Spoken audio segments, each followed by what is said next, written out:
Hello，大家好，歡迎收睇營讀智 channel，我係主持人悠悠。我而家身處嘅位置就喺我哋成個華發最特別嘅位置啦，就係華發苑子啦。成個項目咧，全部都係我哋嘅別墅嚟㗎。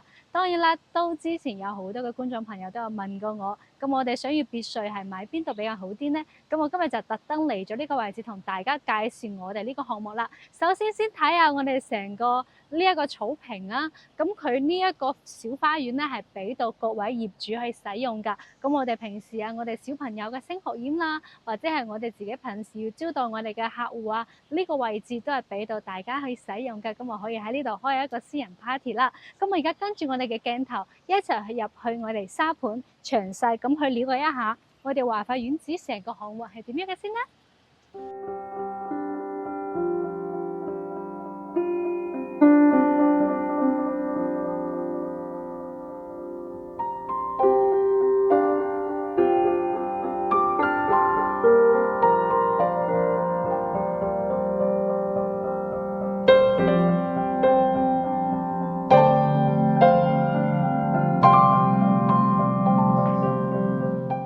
好啦，我而家身處嘅位置就喺我哋成個會所中心啦。佢呢度就快沽清啦，成個沙盤咧到時會撤走，俾到各位業主去使用㗎。咁我呢成個項目只有我哋別墅啦，對面就係我哋成條黃楊河啊，我哋斗門嘅母親河嚟㗎。咁啊前邊咧係我哋嘅濕地公園，總項目建築面積係35,496平方米，佔地面積係89,466平方米㗎。總戶數係201戶，綠化率係高達36%㗎。咁我哋呢前排咧，第一、第二、第三排嘅話，佢係我哋嘅拼盤。咁我哋後邊咧係我哋嘅獨棟，最後邊呢一排咧就係我哋嘅大別野啦。咁啊雙拼嘅話，而家有一套特價單位係192呢一套啦。咁佢嘅特價單位而家係去到480萬㗎。咁佢之前嘅一個價錢咧係去到580萬至到800幾萬嘅一個區間㗎。咁我好而家咧先睇下成個地圖先。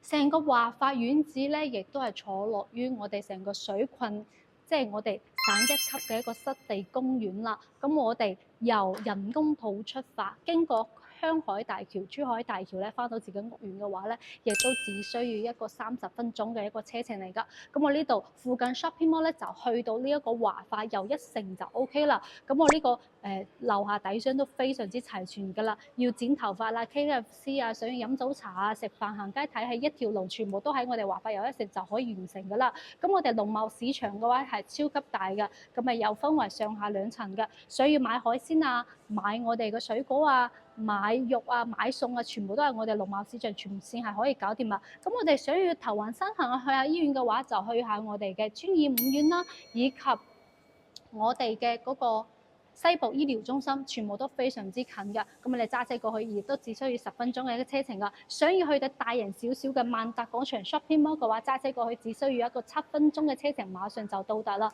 咁我哋想要去到我哋湖心路嘉禾城去 shopping mall 嘅話，亦都只需要10分鐘嘅一個車程，馬上就可以到達啦。咁我哋附近亦都有埋我哋嘅希爾頓酒店，到時有朋友仔嚟到我哋珠海玩冇地方一齊去住嘅話，就可以住翻我哋嘅希爾頓㗎啦。咁啊附近咧，咁我哋大陸呢一邊肯定係非常之注重我哋嘅學區㗎嘛，咁我成個學區咧都係非常之重要㗎。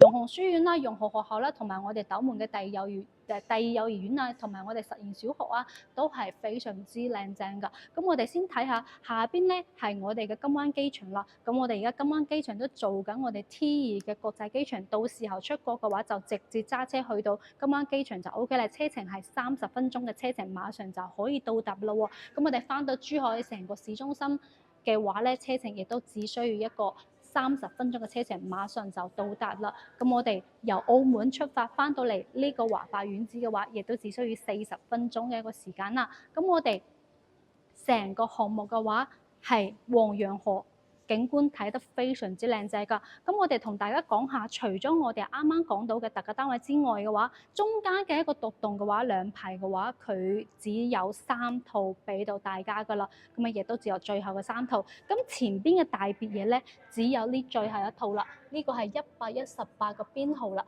咁佢呢一套嘅係非常之貴㗎。咁因為佢嘅地理位置非常之優秀啦。我哋到時候咧呢條路嘅話，會收一條少少地嘅河河係黃楊河引入我哋嘅河流入到嚟嘅，咁我哋到時候咧私隱性都會提高非常之多噶。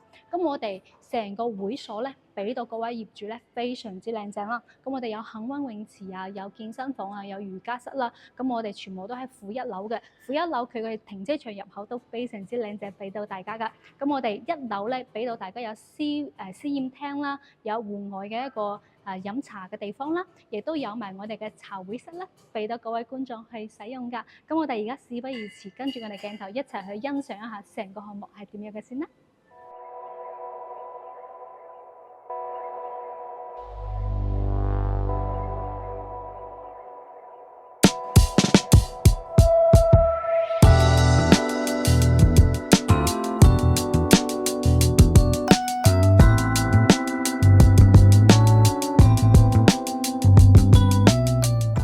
而家我哋嚟到華發苑子嘅正門口，非常之氣派啊，成個王府咁樣啦。咁我哋兩邊咧係我哋車輛嘅入口處啦。咁我到時候咧，業主翻到自己屋企就由呢兩條道翻去自己嘅別墅下邊就 OK 噶啦。咁我哋而家咧係贈送2個車位俾到各位業主噶。咁我呢度上邊嘅話，兩邊都係我哋嘅羅漢松啦，仲有我哋好得意嘅小獅子啊，步步高升嘅一個好寓意啦。好啦，我哋而家入去睇下園林係點樣嘅先啦。好啦，入到嚟，哇，好靚啊！成個我哋王府嘅後花園咁樣。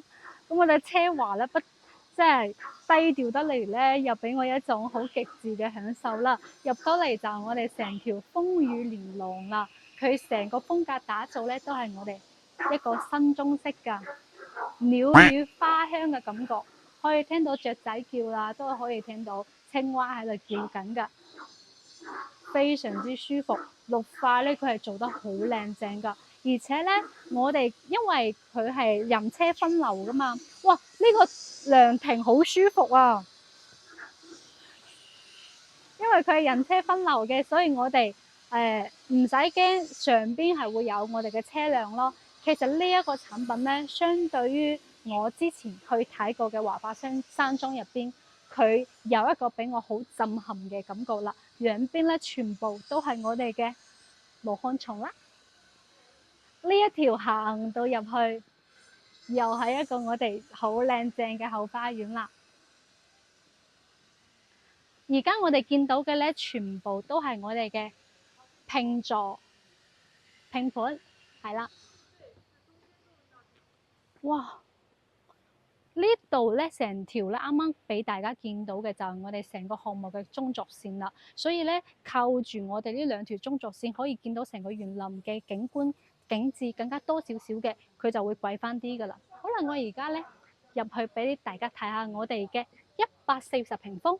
好啦，入到嚟咧，呢個就係我哋嘅雙拼別墅啦。咁佢產權面積係357至到係380平嘅，咁啊使用面積係600平啦。咁佢呢度入到門咧，呢個位置咧係我哋一個天井位嚟㗎。咁佢分為咧上面地上咧係3層，地下咧係2層俾到各位觀眾㗎。咁佢係做咗挑高3.5米嘅，即係唔使我哋到時候朝藍天啊咁嘅天氣啦。入到嚟咧，我哋呢度咧做咗我哋嘅綠化啦，放咗我哋竹仔放喺旁邊㗎。咁我哋節節高升嘅好寓意啦。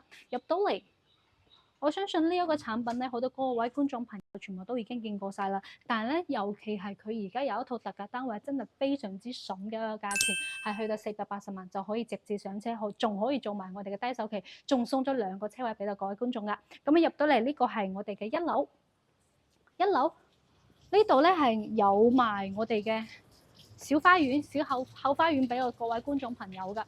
咁我呢度咧屋企嘅空調啊，同埋我哋平時啊嗰啲嘢係放喺呢個位置嘅，所以喺呢個位置咧，我哋平時要做埋即係要 BBQ 啊，要燒烤啊，就可以喺呢個位置啦。但係咧，佢呢個設計咧，俾我感覺係爭少少嘅，到時睇下大家點樣去設計啦。咁呢個係做咗我哋成個挑高啦，可以睇下我哋客廳噶。咁佢呢個位置係做咗我哋成條走廊嘅。呢度係我哋係我哋嘅廚房，可以睇下我哋成個廚房。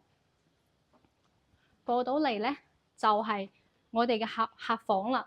咁啊，客房隔離咧都有埋我哋嘅客位嘅。咁呢一間房間咧，其實喺一樓係冇地方去食嘢嘅。咁啊，冇可能我哋喺一樓煮完嘢攞去負一或者係負二噶嘛。咁我哋呢個位置咧可以作為我哋嘅會客廳去使用㗎。咁啊喺呢度可以放翻我哋一個大圓台。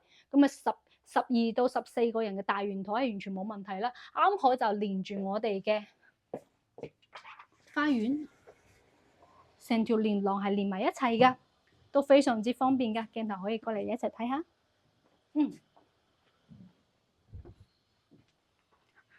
好啦，再過嚟嘅話，我哋就坐 lift 落去我哋嘅負一、負二樓啦。咁我肯定啦，買咗別墅肯定有個 lift 㗎嘛。好啦，喺我哋負二樓呢個咧係我哋超級無敵大嘅車庫，可以夠停2部車㗎。咁我呢度咧到時比較中意玩摩托車嘅各位觀眾朋友，可以將我哋嘅愛車又停喺呢個位置啦。因為我哋斗門呢邊嘅話咧係可以開摩托車嘅，唔使驚㗎。咁我哋入到嚟就係到咗我哋成個負二樓嘅休閒娛樂區啦。咁我呢個位置咧，我哋開發商 design 嘅。係一個衣帽間，咁我到時出行用到嘅圍巾啊、或外褸啊、鞋啊，同埋我哋包可以放喺呢個位置㗎。咁我哋呢條道過去咧，就係我哋成個生活收納空間啦，同埋我哋保姆間，同埋我哋嘅一個工位去俾大家使用啦。好啦，跟住鏡頭咧移咗過嚟之後，就可以見到我哋成個茶室。咁我呢個茶室咧係俾到各位觀眾朋友去使用，睇下到時點樣去 design 啦。因為佢成個風格咧比較統一嘅，而且佢挑高咧係非常之 nice 㗎。咁咪過到嚟咧，呢度位置就係我哋嘅洗手間，呢度係我哋嘅客位，俾我哋客人去使用㗎。咁我隔離呢度咧就係我哋嘅多功能房啦。多功能房首先就嚟到咗我哋成個啱啱講到嘅天井位啦。咁喺呢個位置咧，你可以設置成我哋比較舒服享受嘅一個空間嚟㗎。咁我哋落雨嘅時候睇住我哋天井，咁啊落雨跌跌跌跌嗰種聲啊，會聽住好舒服㗎。咁我哋入到嚟咧，就係我哋成個多媒體室。咁我呢度可以唱 K 啦，可以同我哋啲朋友傾下閒偈啊，都係好舒服㗎。啊，咁我哋呢啲小擺件都擺得比較有意思㗎。OK，呢個就係我哋嘅負一樓，而家去我哋負二樓，而家去負一。出到嚟我哋電梯咧就係我哋負一啦。負一呢個位置係同大家做咗挑高㗎，所以亦都可以睇到我哋成個茶室。咁我哋過到嚟呢個位置係我哋嘅客位啦，俾到各位客人去使用嘅。咁啊入到嚟咧就成個套間做咗一個我哋到頂嘅衣櫃收納。咁我哋放低一個米八嘅床同埋一個 king size 嘅床，呢一個空間係完全冇任何嘅問題㗎。咁我哋屋企比如有客人要過嚟住嘅話，就住喺呢一層都係 OK。咁啊游到我哋鏡頭過嚟之後咧，呢個位置咧都係我哋啱啱入到門口嘅一個超大嘅一個天井位，採光都係好靚正㗎。咁我哋呢度到時可以封埋佢，開多一個窗。咁我哋有通風嘅同時咧，採光又非常之足夠嘅。咁我好似啱啱講到嘅，坐喺度聽下啲雨聲，真係好舒服。咁我呢度咧係做咗我哋嘅日式榻榻米嘅嗰種設計嚟嘅，都係我哋嘅會客室。咁我呢間房間咧都可以將佢作為我哋平時用到嘅瑜伽室啦，或者係健身房都係 OK 嘅。好啦，而家我哋上去我哋2樓睇下係點樣嘅先啦。好啦，而家喺我哋2樓嘅位置啦，佢係做咗我哋個中空挑高嘅。咁我哋呢個位置做咗一個隔斷嘅。咁我哋到時想要做翻隔斷嘅話，我哋開發商應該將你做好晒㗎啦。呢個位置咧係可以作為我哋嘅一個兒童同埋我哋小朋友嘅興趣房間啦。咁我可以拉提琴啦、小提琴啊。我見到呢個大提琴，諗起我高中嘅時候啦。咁我高中嘅時候都係成日要。唔係要彈鋼琴，就係要去拉小提琴嘅，因為小提琴我都學過，有啲難。咁啊入到嚟呢度都係我哋成個套間。呢個位置咧係我哋嘅洗手間。咁啊入到嚟咧就係我哋一個休息區啦。咁啊休息區咧兩面嘅採光都非常之靚正㗎。咁我呢個採光係望住對面嗰一棟嘅，可以見到其實隱私性咧係非常之 OK 嘅，即係你唔使驚，到時咧裝翻我哋嘅百利簾放喺度就 OK。咁我呢個位置咧係睇住我哋對面嘅小獨棟噶啦。咁我哋呢一排嘅話係好舒服噶。好啦，而家退下我哋3樓，嚟到3樓咧就係我哋成個主人套間啦。嚟先睇下我哋成個衣帽間先啦。如果我哋到時候想將我哋成個衣帽間放多啲嘅話咧，其實可以打通嘅，但係睇下到時候大家點樣去 design 嘅。咁我哋入到嚟咧就係我哋成個企缸位置啦，馬桶位置同埋我哋浴缸位置。咁我睇下自己點樣去 design 嘅。咁啊入到嚟咧就係我哋成個休息區啦。休息區空間係超級無敵大嘅，而且咧佢都係睇住兩面嘅一個採光啦，好靚正噶。放一個 king size 嘅床，1.8米嘅床係完全夠晒噶。咁我呢邊咧係睇住我哋成個啱啱入到嚟嘅大門啦。咁我呢邊咧係睇住我哋小獨棟噶。咁我哋啱啱好示範單位就喺我哋中心位啦。呢一套已經賣咗啦。呢一套已經賣咗啦，但係攞嚟暫時參觀嘅。好，你嚟睇下我哋成個入花園，唔係我哋嘅露天露台。咁其實咧呢個露天露台嘅話咧，作為我哋嘅女主人、男主人去使用啦。咁我如果想要將佢到時候作為我哋成個會客室啊、會客嘅露台啊，都係 OK。但係喺呢個位置亦都可以到時候將佢連起身，做翻我哋嘅衣帽間都係 OK 嘅。好啦，而家我哋去下上邊，同大家去睇下點樣嘅先啦。因為咧呢個 lift 嘅話咧，只可以到3樓，所以我哋4樓咧要行路上去。咁佢其實咧樓梯嘅話咧，佢係做得比較窄少少嘅。咁我哋到時候，比如屋企有啲老人家嘅話，我哋做翻我哋嘅樓梯，最好咧就喺中間呢啲位置啊，就唔好做呢一種挑空啦，因為老人家會比較驚少少，同埋我哋小朋友，所以大家小心啲。好啦，上到嚟係我哋4樓嘅，呢個4樓咧就係我哋嘅天台，喺呢一度位置 BBQ。或者喺呢一個位置咧，同下我哋幾個閨蜜啊，同埋我哋三朋好友啊喺呢度，好舒服。而且咧，我哋成個景觀可以企起身俾大家睇下，嗰條就係我哋嘅黃楊河噶啦。